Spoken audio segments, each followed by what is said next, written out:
இன்றைக்கி நம்ம எங்கே இருக்கோம் அப்படின்னு பார்த்தீங்கன்னா, விருதுநகர் மாவட்டத்தில் இருக்கக்கூடிய அருப்புக்கோட்டை தாலுக்காவுக்குட்பட்ட மலைப்பட்டி அப்படிங்கிற பகுதியில் இருக்கும். இங்கே இருக்கக்கூடிய பெருமாள் கோவில் அது வந்து இந்த ஒரு மலை மேலே அமைந்திருக்கு. இந்த கோயிலுடைய சிற்பத்தில் இருக்கக்கூடிய ஒரு சிறப்பம்சம் அப்படின்னு சொல்லப்படுகிற விஷயம், ஒரே கல்லில், இங்கே இருக்கக்கூடிய கல்லில் இது உருவாக்கப்பட்டதாகவும் அப்படியே இங்கேயே அதை வந்து கோயிலை அதை பிரதிஷ்டை பண்ணதாகவும் சொல்கிறாங்க. செவிவெளி செய்திகளினுடைய அடிப்படையில் பார்க்கும் பொழுது சுமார் 1700களில் சம்திங்கில் இது உருவாக்கப்பட்டதாக, இந்த கோயில் இந்த இடத்துல எழுப்பப்பட்டதாக சொல்லப்படுது.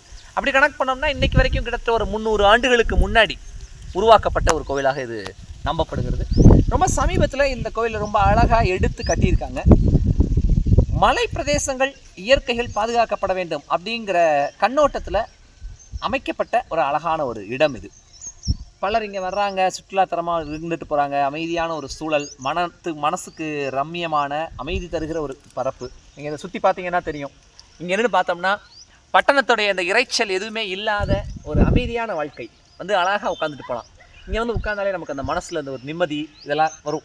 இது வந்து ஒரு இந்த மலை, இந்த கோவில் இதில் இருக்கக்கூடிய சிறப்பம்சங்கள் அப்படின்னு சொல்லும் பொழுது நிறைய விஷயங்கள் இருந்தாலும் இப்போ இந்த வீடியோவில் நம்ம ஒரு 3 விஷயங்களை கூட பார்க்கலாம்.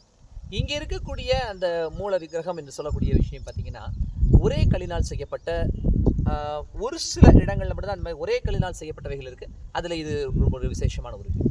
2வது விஷயம் பார்த்திங்க அப்படின்னா, அந்த படுத்திருக்கக்கூடிய அந்த சயனக்கோளம் அப்படிங்கிற அந்த அமைப்புமே வந்து ஒரு சில இடங்களில் இருக்கிறது இல்லை, இது ஒரு முக்கியமான ஒரு இடமாக கருதப்படுது. 3வது, விஷ்ணுவுடைய கரத்தில் வழக்கமாக வந்து சங்கு சக்கரம் இருக்கிற மாதிரியான அமைப்பில் தான் நம்ம பல கோயில்களில் பார்த்துருக்குறோம். இங்கே அவருடைய வாள் என்று சொல்லக்கூடிய நந்தகம் இங்கே இடத்துல கொடுக்கப்பட்டிருப்பது ரொம்ப ஆச்சரியமான ஒரு உண்மை.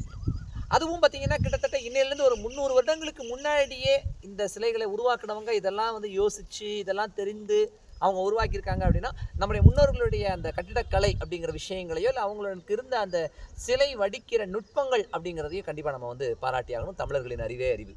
அதே மாதிரி இவ்வளவு அழகான ஒரு விஷயம் இன்றைக்கி எப்படி இருக்குது அப்படின்னு பார்க்கும்போது பார்த்திங்கன்னா, இந்த மலையில் பெரும்பகுதியான மலையுடைய பாகங்கள் பார்த்திங்கன்னா வெட்டி எடுக்கப்பட்டு ரொம்ப அதிகமாக பார்த்திங்கன்னா பள்ளங்கள் தான் இன்றைக்கி அதிகமாக இருக்கும். இந்த மலையினுடைய பகுதிகளில் நீங்கள் இன்னும் அதிகமாக அங்கிட்டு போக போக நிறைய வெட்டி வெட்டி வெட்டி வெட்டி மலைகளே இல்லாமல் இருக்கும். ஸோ இப்படிப்பட்ட இருக்கிற ஒரு நல்ல ஒரு இயற்கை சூழல் இன்றைக்கி ரொம்ப கஷ்டப்பட்டு பாதுகாத்து வச்சு வந்துடுறாங்க.